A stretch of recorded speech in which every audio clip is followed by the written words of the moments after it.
জয় শ্রী গুরুদেব, জয় শ্রীল প্রভুপাদ। গর্বগঞ্জন জগন্নাথ। এক সময় হায়দ্রাবাদে জগৎ শেঠ নামে একজন অত্যন্ত ধনী ব্যক্তি বাস করতেন। তিনি জগন্নাথ দেবের একজন ভক্ত ছিলেন। একবার তিনি শ্রী জগন্নাথ দেবের দর্শন লাভের জন্য পুরীতে আগমন করলেন। মন্দিরে প্রবেশ করে তিনি একজন পাণ্ডার কাছে গেলেন তার নামে প্রভুকে ভোগ অর্পণ করার জন্য। তার পক্ষ থেকে ভোগ নিবেদনের জন্য তিনি 1,00,000 টাকা ব্যয় করতে চাইলেন। তিনি পূজারীকে বললেন, আপনি এমনভাবে ব্যবস্থা করবেন যাতে পুরোপুরি 1,00,000 টাকা একদিনে ভোগ নিবেদনের জন্য ব্যয় করা হয়। এইখানে থাকার সময় আমি দেখতে চাই প্রভুর সেবায় যেন দানের সমগ্র অর্থ ব্যয় করা হয়। সেই সময় সব কিছুই ছিল খুব সস্তা। দুধের দাম ছিল 4 পয়সা প্রতি লিটার, ঘি ছিল 50 পয়সা প্রতি কেজি। সেই জন্য একদিনে 1,00,000 টাকা ব্যয় করা ছিল প্রায় অসম্ভব। পাণ্ডারা প্রস্তাব দিলেন যে জগৎ শেঠ 1,00,000 টাকা তাদের কাছে রাখুন, তারা প্রতিদিন তার থেকে ব্যয় করবেন যতক্ষণ পর্যন্ত না ওই অর্থ শেষ হচ্ছে।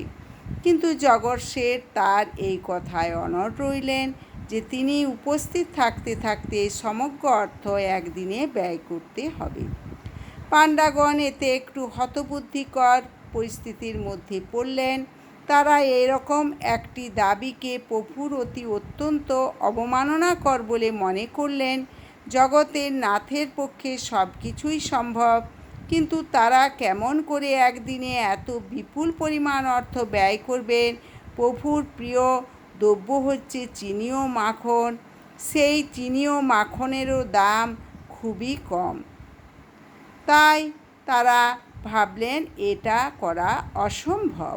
অবশেষে পাণ্ডারা স্থির করলেন যে তারা শ্রী জগন্নাথ দেবকে জিজ্ঞাসা করবেন তিনি কি ভোজন করতে অভিলাষ করেন এবং কিভাবে তার ভোগের জন্য ওই বিপুল পরিমাণ অর্থ ব্যয় করা যেতে পারে।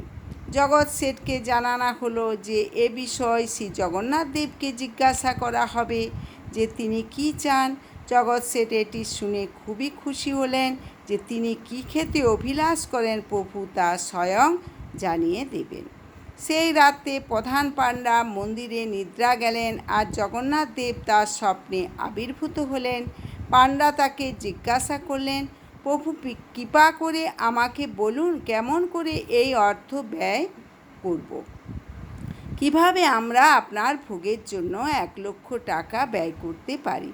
প্রভু উত্তর দিলেন, জগৎ শেঠকে বলো আমাকে একটি পান দিতে। পাণ্ডা জিজ্ঞাসা করলেন, একটি মাত্র পান? জগৎ শেঠ আমাদেরকে 1,00,000 টাকা ব্যয় করতে বলেছেন, আর একটি পানের দাম তো মাত্র কয়েক পয়সা। আমরা একটি পানের জন্য এত অর্থ কিভাবে ব্যয় করতে পারি? পাণ্ডার মনোভাব জেনে প্রভু বললেন, প্রত্যেক দিন আমি সাধারণ পান চুন দিয়ে খাই। জগৎ শেঠকে বলো সে আমাকে যে পান দেবে সেই পানে সাধারণ চুন থাকবে না, তার পরিবর্তে সে গজমতি চূর্ণ দিয়ে পান নিবেদন করবে। সেই পান গ্রহণ করার পর আমি তাকে বলবো সে আমাকে কি ভোজন করাতে পারে। গজমতি হচ্ছে এক ধরনের মুক্তা, যা গজ অর্থাৎ হাতির কপালে দেখা যায়। এই ধরনের মুক্তা অবশ্য খুবই বিরল। এই কথা বলে শ্রী জগন্নাথ দেব অন্তর্হিত হলেন। শয্যা থেকে উঠে অবিলম্বে পাণ্ডা জগৎ শেঠের কাছে গেলেন এবং প্রভুর আজ্ঞা জানালেন।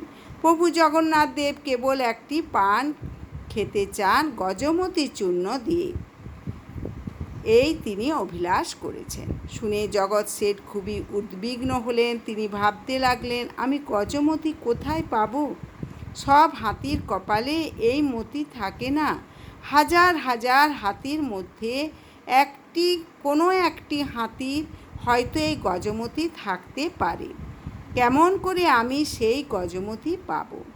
জগৎ শেঠ তখন বিষয়টি উপলব্ধি করতে পারলেন এবং চিন্তা করতে লাগলেন, আমি প্রভুকে ভোজন করাবো বলে খুব গর্ব নিয়ে এখানে এসেছিলাম, কিন্তু আমি তাকে কি নিবেদন করতে পারি?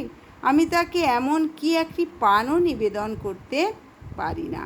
জগৎ শেঠ তখন তার সেই রাজকীয় বেশ ত্যাগ করলেন এবং একটি সাধারণ বস্ত্র পরিধান করলেন। তিনি তার উষ্ণীষ খুলে সমস্ত রকমের গর্ব আভিজাত্যবোধ থেকে মুক্ত হয়ে নিরহংকারী হয়ে বিনম্র চিত্তে 1,00,000 টাকার থলিটি হাতে ধরে একজন সাধারণ মানুষের মতো মন্দিরে প্রবেশ করলেন। প্রভুর বেদির কাছে ওই থলিটি রেখে বললেন, হে প্রভু, আমি খুব গর্বিত চিত্তে 1,00,000 টাকা পরিমাণে আপনাকে ভোগ নিবেদন করব বলে এসেছিলাম। আপনাকে আমি এমনকি একটি সাধারণ পানও ভোজন করাতে অসমর্থ। অনুগ্রহ করে আমাকে ক্ষমা করুন, মার্জনা করুন। আপনি আমার গর্ব ধ্বংস করেছেন, অহংকার নাশ করেছেন। এইভাবে জগন্নাথদেব প্রসিদ্ধ হলেন গর্বগঞ্জন নামে, যার অর্থ যিনি সকল গর্ব নাশ করেন। হরে কৃষ্ণ কৃষ্ণ কৃষ্ণ হরে হরে, হরে রাম রাম রাম হরে হরে।